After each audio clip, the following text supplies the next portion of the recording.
Dr. Willie Jolley, Dr. Willie Jolley, and This is Dee. D. Taylor-Jolley. We're the authors of the book Make Love, Make Money, Make It Last, 10 Secrets to Shape a Great Marriage. And we are welcoming you to our Monday night show where we try and ask you to share this with as many people as you can. We don't know what to tell them now. You used to tell them to start a watch party, but for some reason they Follow the Jollies on our platforms. Come on. follow the Jolly. Okay, follow Jollies on our platforms. Subscribe to our YouTube channel, HappilyMarriedMondays.com, where you can get all the episodes. What topics do you want us to discuss? Put those in the chat box. And then visit jollymarriage.com. Get your free chapter from the book. And then when you get there, you can also order autographed copies of the book that you want to have. We recommend, if you're getting the book, get 2 copies. One for you and one for your significant other, so that y'all can grow together. Let's talk about the effort and the concept at hand. Did we finish all the comments from last week? Because last week we really got a lot of comments that we didn't get to all of the folks who wanted to talk to us. Did we get through most of them? I don't think so, dear. Do you want to say anything? Okay. I am shocked. Because you did not ask me earlier, and I would have pulled up all the ones that we had not discussed, but you didn't do that because this is the last minute and we're just getting in. So no. So people are. We had somebody call today and order a number of products: audio book, marriage book, audio book, a number of marriage products. Who listens to me every morning on Get Up Mornings with Erica Campbell on Radio 1, Urban 1 stations across America. And we've been doing a whole piece on the marriage because so many people are struggling in their marriages or not getting the most out of their marriages. So we are accepting and answering very specific questions. Send us your questions. That's the specific question today relates to money. Today is about money, Okay. and so we're going to talk about it. Is your spouse draining your bank account? Why don't you read the question? That was the summary question. Is your spouse draining your bank account? Yeah. And then the specific question was, what do you do when your spouse does not want to put money into your joint account but still takes money out? Ooh. Okay, and then you had a specific question to piggyback on that with someone who raised that question to you on last week. So why don't you give that little background And that story? story is that the couple have a joint account and they each get X amount of dollars from the joint account when they get their paychecks. They put it in their joint account, and each one will get X amount of dollars to use and spend as they see fit. Well, this one situation was one of the members of the couple, one half of the couple. I don't want to say gender, but I don't know how to do it without saying a he or she. The one member of the couple spent their money. If they put it on a Friday, it was gone by Monday.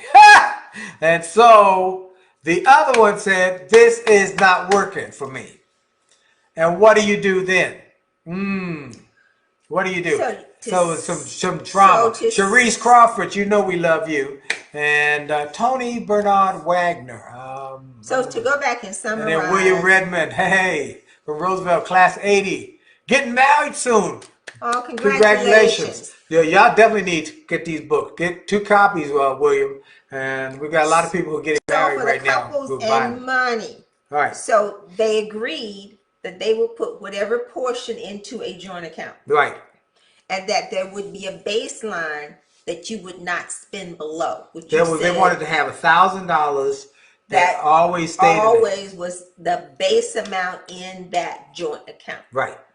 And the challenge is that one of the spouses, We don't want to say spent which gender. more and didn't share it. And when the other looked in the bank account, it wasn't there. That's right. It was below the $1,000 limit. What do you do? What do you do then? And so I told D, So what advice did you give him? Oh, you already gave him the gender. Oh well. Anyway, it could be him or her, but in this case, it was him. It was him. All right, let's so go what ahead. Did you say? We started as we traveled today. We were unpeeling this because it really is complicated. What was the general advice you gave? The general advice I gave was systems. You need a system, and what you got right now is if you have a system, it's faulty. There's too much room for error, which is obviously happening. And he was very, very upset about it. And I said, okay, because the system is not clear. So I want to go back and unpack what it is that we've learned about money and about systems that has allowed us in 36 years to not have an argument about money. Now, we said we haven't had an argument in 33 years because we got those systems for how to disagree without being disagreeable, which many of you have probably heard about. If you don't, we don't have time to go into now, but we got a system for how to disagree without being disagreeable so you don't argue. That doesn't mean we always agree. We disagree quite a bit, but we have ways of getting through it. Now, money, though, has never been an issue because we learned some principles about money systems. And our discussion in our travel, I focused in on, you keep talking about systems. And I said to you, what happens? You might have a system, but then what happens when one partner chooses to disrespect it? And you said, I said, that is really what, in a lot of instances, we say people have systems. Sometimes that drives me crazy because what does that mean for each particular couple? And the question to me becomes, you can have any kind of system in the world that you want, but some people are struggling with, like the couple, you didn't obey the rules to me, which then means you disrespected me, the partner, by not keeping your word. Right. So then there becomes a lack of trust. Trust issue. What do you do? And that's really the unpacking of the situation. So, okay, we go to the system. Let's go to the system first. And then we come back to we got to come back to the happens trust. All right, let's go bit by bit. When you don't follow the system. All right, so first of all, what we did, now, in the book, in the last chapter, Money Matters. Money Matters. We talk about the finances. In chapter number 10, about count the cost because money matters. Studies show, research shows that the main three reasons people break up are sex, too much, too little, or too little, too much. The too much usually come from somebody wanting more and somebody else not wanting more, or somebody going outside the marriage to get more. Sex, too little or too much. Money, too little or too much. By too much is that you are spending too much or you're not making enough, too little, and there's problems, or too much, you're spending too much. Then communication. Almost never is there too much communication unless you're talking to people outside your marriage about your marriage issues. Now, let's go back to the money deal.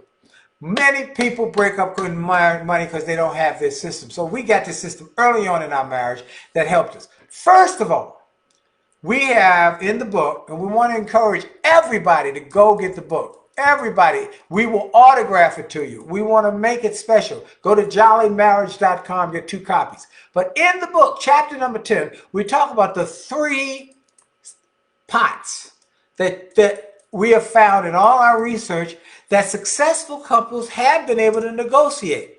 But it depends on a number of factors, including age and stage of the people in the marriage and trust. Come on, somebody. We're getting on to something now. Let's go with the first thing is what we did. The three pots. There's a one pot where all the money goes in one pot and one person writes the bill. The two pot, where our friend to the board lease taught us about. Their parents, both of their parents used the two pot. One takes this bill, one takes that bill. One takes this something or other, and they work that way. But we did the three pot because what we've learned is the people in the one pot typically are people who are new married as well as new to living their dreams.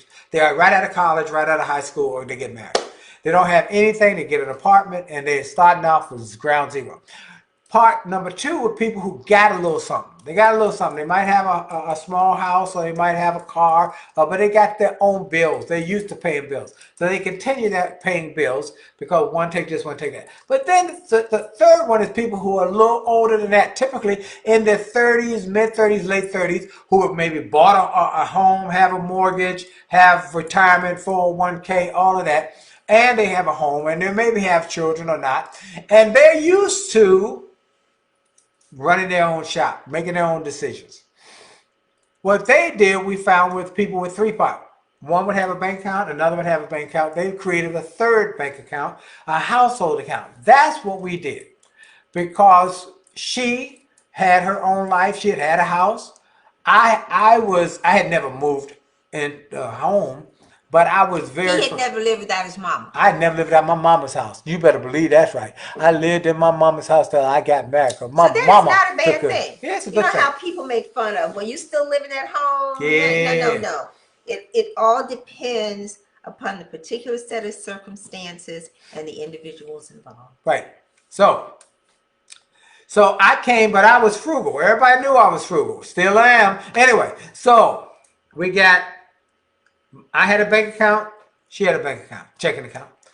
I put her name on mine. She put my name on hers. But then we created a household account. Now here's where the thing that this letter got off track. Budget.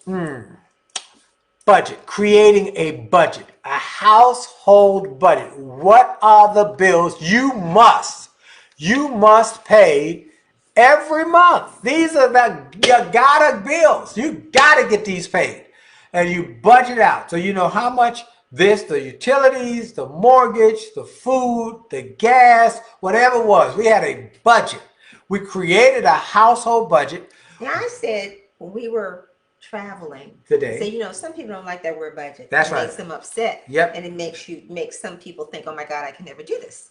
For some people, they call it a spending plan. And for some people, it's called their financial plan. That financial really is broader than that. Yeah. But whatever word floats your boat, we're talking about identifying the total amount of money that you need to operate every month. Okay, you call it what you want. A budget, Yep. spending plan, financial plan, a monthly operations. Yes. All right, whatever you call it. We did that, and we knew exactly the number we had to get. Now, this couple, going back to this story that was the problem that I had discussion with, they had set this amount that they needed to keep in savings. That they agreed to. That they both agreed to. But we're only hearing, you're only hearing one side of the That's story. Right. So he said that we agreed to this amount of money, $1,000 would remain in this account.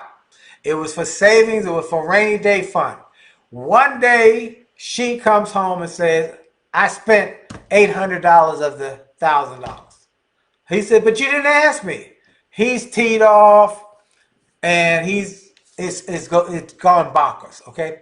What I told Dee was that if there was a budget, we know exactly how much money needs to be in an account. Let's just say it's $2,500. Let's just say that's your household monthly expenses. You cannot go in there and start spending that money because then it's going to take something away from that household monthly budget. You know it's already been established. You can't go in there and start fooling with it because you already know how much. Now, we kept our individual accounts because I might want to go buy an iPhone or an iPad or some tech toy. She might used to go buy shoes. She doesn't do that anymore. Or clothes. She was a clothes horse. She doesn't do that. She just buys stocks all the time now. That's what she buys all the time. But whatever it is you're buying. that we had our own play money, but we had a household account. And then you discipline. I like what S.R. Terrence said. You want You discipline. ideas. What did He say? said, just said money and discipline. That's right. Love the word budget. That's exactly right. Because you've got a budget. It's discipline. Now, let's go back to this question. What that we got in, what do you do if your spouse does not want to put money into the joint account, but still takes money out of the joint account? Now That's like the second question, though. that's the second question. Yeah. Now, that's a problem because that's not that's not equal. If you're not putting money in, but you're taking money out, how did that work? Who got that kind of sweet deal? I don't need to deposit anything, but I can withdraw. Nah, that don't really work well. That's not gonna work. That's not gonna end well. So what we tell people is, look, we go to the book. We interviewed lots of people to write this book. It wasn't just us. It was people in the book who we went to. Money matters.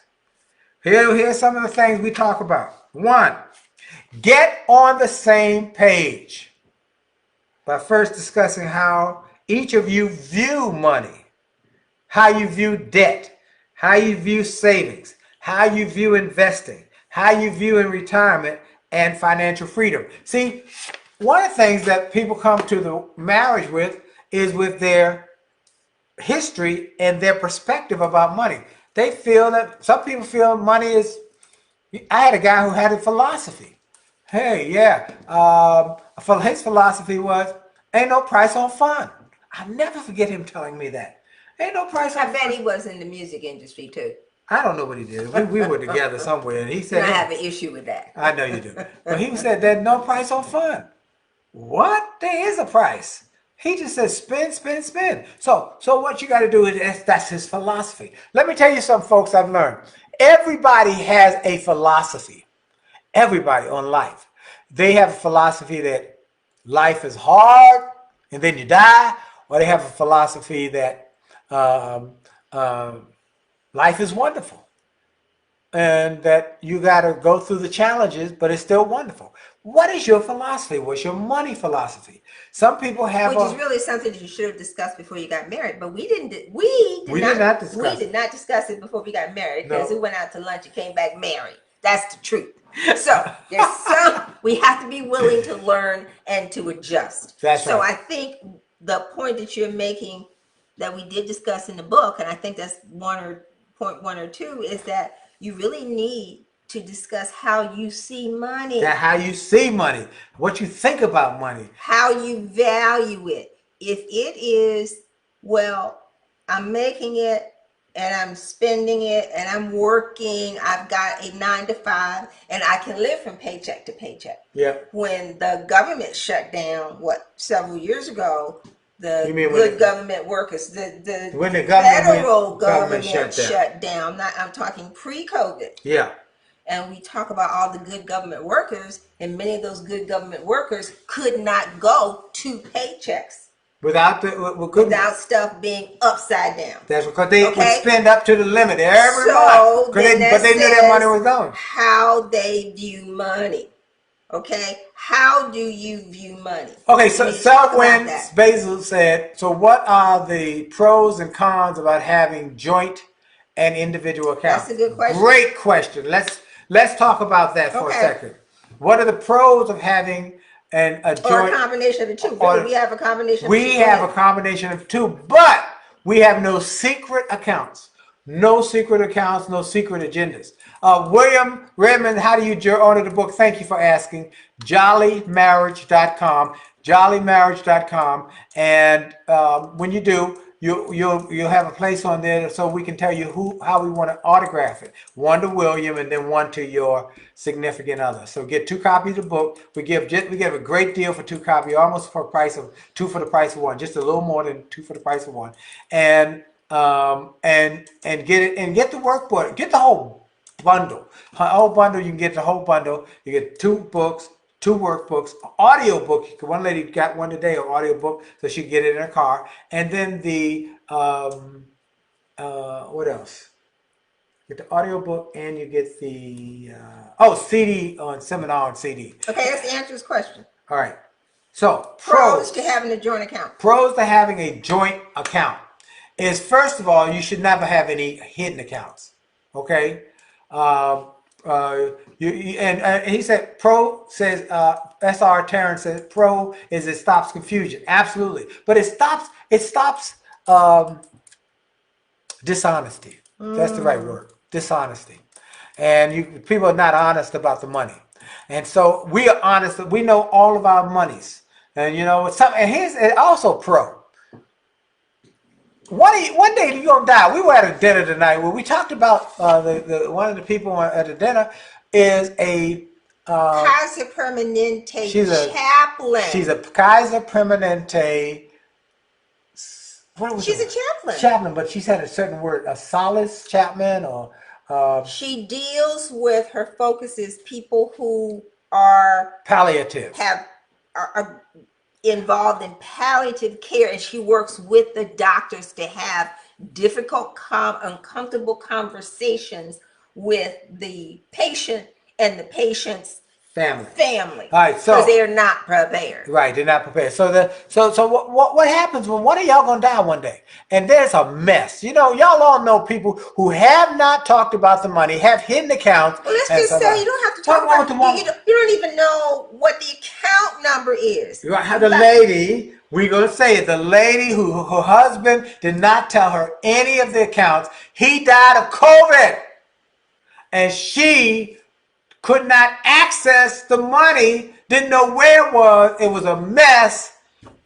No, we are transparent. We keep that. And it's more complicated today. Derek Richardson says transparency. That's right. Because you have the accounts, and then you've got the username and the password. That's right. That's right. So and it becomes this is a complicated scrap pieces of paper somewhere. All right, let's go back to the pros and the cons. You know what? I think the only con is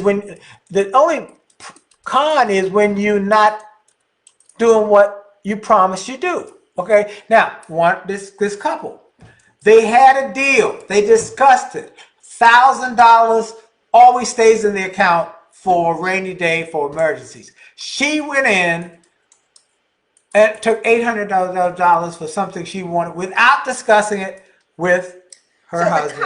He was teed up. So the con is not following the plan, which is what part of the discussion we were having as we were traveling. I am saying, so okay, so here's how to do it. Right. You've got options. We give you very clear stuff. Agree to the options. Right. Until you don't. That's right. And so what do you do when one spouse decides, to hell with that, and I'm not doing it? That's exactly what happens. I'm like, what do you do? And I said, what did I say? I go, you said, because you're always philosophical. I'm saying, break it down to me. What if I had gone into the Schwab account and sold some stock and said, Willie, I'm not buying clothes. And I said, Willie, I got some new window treatments coming. Each window is like $700 for a treatment. You would say, Willie, philosophical OD, I'm going to have a discussion with you. We have to have a critical conversation. Okay, so we have a critical conversation. Yeah. And you are reasonable. Yeah. And I'm saying, okay, sweetheart, but then there's a sale. And you did it again. Well, I didn't get the window treatments. This time you got what? I got a chair. Oh! Because we do need another chair in the bedroom. Because so you would have got the chair after you said you weren't going to do it. Right. And you kept, so you didn't, if you... And now what you going to say? Now that's going to be a problem. And what are you going to do? We are giving a hypothetical because we never had that issue. We have never had that issue because we kept our words. One of the things. So let me finish this. Let me finish this thought. It's very important. We talk about it, but we keep our word. And a few people have said that on Instagram about trust. And Derek Richardson said the 4 F's. You got to have that 4 F's. That's right. Be friendly, be frank, be fair, be focused on a positive win-win. But it requires two people to do that. And I just kept asking the question because there are people out there who have mates that don't keep their word. That's right. And okay, so now here's how we need to do it. We need to come up with a plan, which we did do. Yes. And then we're following the plan. Yeah. Because we're back and forth because we're business partners that's also married. Right. So we have our budget. And if something comes up and it's beyond that budget, then we've got to, okay, where we need to pull money from because we got the extra taxes to pay on this. We talk about everything. But there are people who don't do that. Right. So I was asking you very specifically, since you're Mr. Philosophical with the PhD and stuff. Okay, you spend the money. You're going to have a conversation with me because you're this intellectual. I'm going to say, okay, dear. And I do it again. That would be bad. And you're forgiving. Like I said, like in the Bible with Gomer. With Gomer. Yeah, well, the prophet, he married a prostitute because right. God told him, and every time the prostitute would go out, he'd go pay for her and bring her back. And I have to say, he forgave her and forgave her and forgave, just like Jesus is unending in his forgiveness of us. And I'm saying to you, if I kept spending the money after you told me not to, what you gonna do? I mean, that's for what you gonna do? You know, what's the other plan? Hosea, there you go. Thank you, Selwyn. Hosea. Thank you. Because I had a mind, Hosea. And so I knew Gomer, but I couldn't think of Hosea. So the prophet Hosea. So the answer to that was 21st century. That's the problem. What you gonna do? A great question for each individual. Here's what S.R. Terrence said. I think a great question for each individual to ask himself or herself is what do they need individually money-wise? Well, now here's the case. That is what these folks said to each other in this one account. But I told him the secret to fix this